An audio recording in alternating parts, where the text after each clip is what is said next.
So the last clutch we pulled, with the golden child het stripe, is a typical clutch. Now this one here doesn't have all fertile eggs, and she's a little bit grumpy. So let's see what we got here. So still got a nice big clutch. So hopefully we'll end up with a decent amount of good eggs, because it's about a 50-50. This a platinum het stripe or what?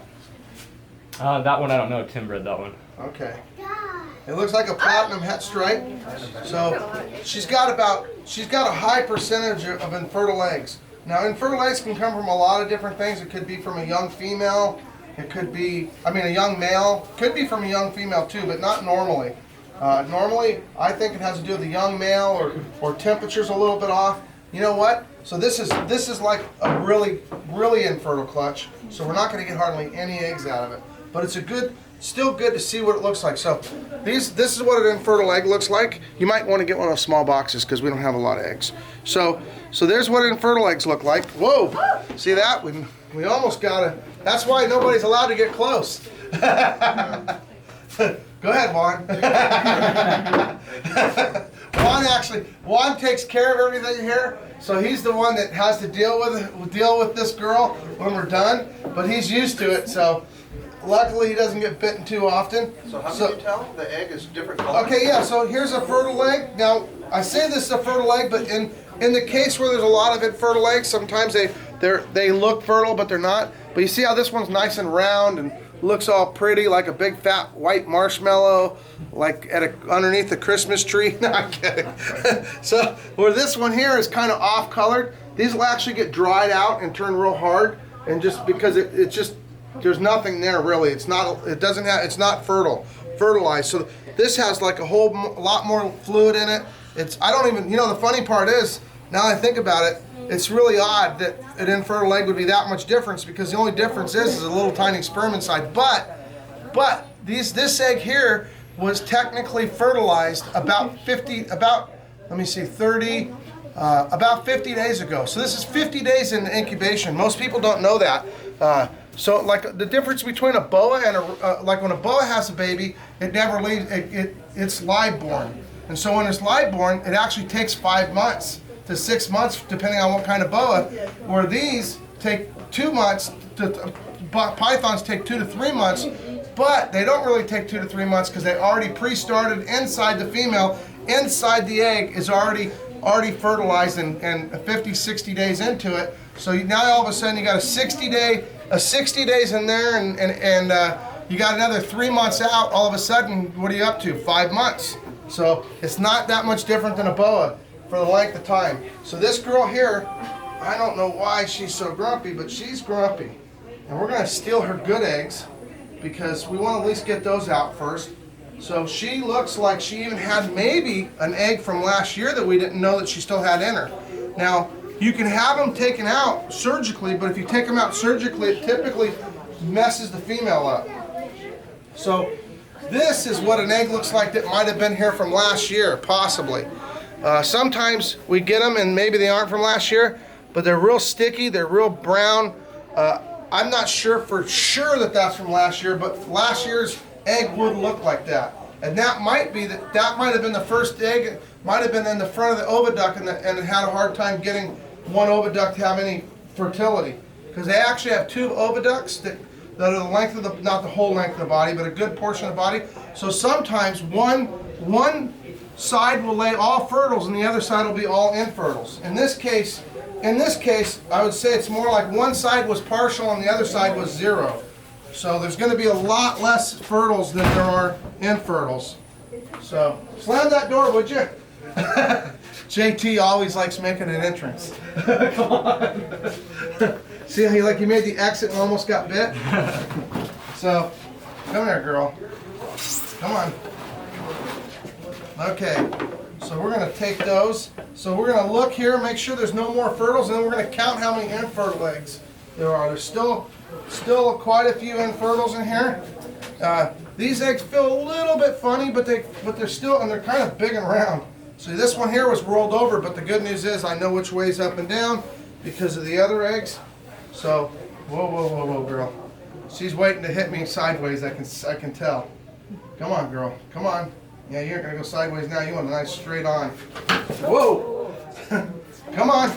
I'm trying to get her to actually turn around and refocus.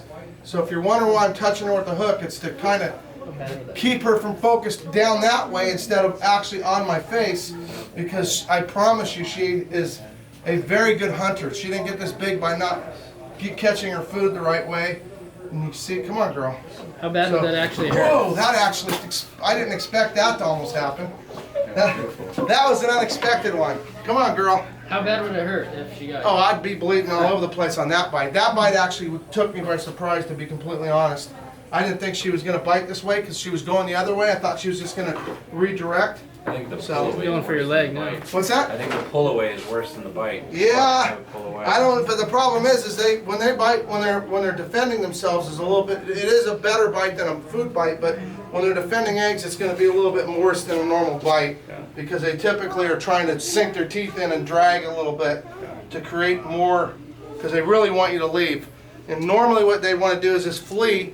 They're usually just trying to strike at you so they can take off. So they really don't want nothing to do with you. But of course, she's gotten too much invested in her mind to want to take off. You ready, Juan? Come on, girl. So the idea is to keep her pointed away. Come on, girl. I'm taking a risk. But I'm not going to take a risk in a minute. Come on, girl. So at some point she'll refocus and act like a normal retic again, which is not really that mean. And away from her eggs is more likely, so she's acting a little bit more normal. So here's our pile of infertility. And you can see the ratio is way off. And you guys can come right on up here and you can see this, check this out. So we got, she laid a lot of eggs. So I'm pretty sure this ain't her first year because of this one. I think that one egg was probably an old one stuck from before. It might have just been a last one that's a little bit, but it's kind of dirty and sticky and not normal, where a normal infertile is like that, pointed ends, and they're kind of rounded, baggy. So we ended up with 2, 4, 6, let me see, 2, 4, 6, 8, 10, 12, 14, 16, 18, 20, 22, 24, 26, 28, 30, 32, 34, 36, 37, 38 infertiles. And we got 2, 5, 6, 7, 8, 9, 10, 11, 12, 13 that look fertile. So like half of an oviduct is what it would guess, about a quarter of the eggs. So we're gonna get these all set up and hope for the best. And I'm not even sure what she is. I think she's a platinum het stripe, and I think she was bred to a motley, if I remember right. But I'm not 100% positive. You sell most of the little ones? What's that? You sell most of the little Yeah, ones? we keep some back for future breeding stock, and then the rest we try to market. You want to make sure that one egg gets. Now, when you set them up, we'll actually tape this closed because the humidity's got to be really high. And I can see that even though that one was that way, see this one was probably on its side, but it is definitely the right way. But it has some stuff on the side. But I have to make sure that the glass doesn't touch the eggs, because you don't want the moisture going directly in the egg. You just want it to be in a high humidity situation. So I like the eggs to have a little bit of pressure against each other. So I try to make them kind of a little bit tight. And I'm gonna take off because I gotta be somewhere and to go get some food for the rest of the snakes and make all this happen. And hope you guys had a good time. Hope you guys had a good time. Where are you from? New York. New York. So he's already told me he's from New York. He says his job's kind of up and down. That is. What do you do for a living? I build elevators. I had to give him the joke back that he gave me. Anyway, hope you guys have a great day, great week, great month, and you know what? Even better yet, a great New Year's. Hopefully you'll see this thing before Christmas. If we get a few more videos, we can keep you guys fed. What do you want to see next? What do you want to see next? And if you checked out our Patreon, we're working on all kinds of stuff. We got the zoo expanding.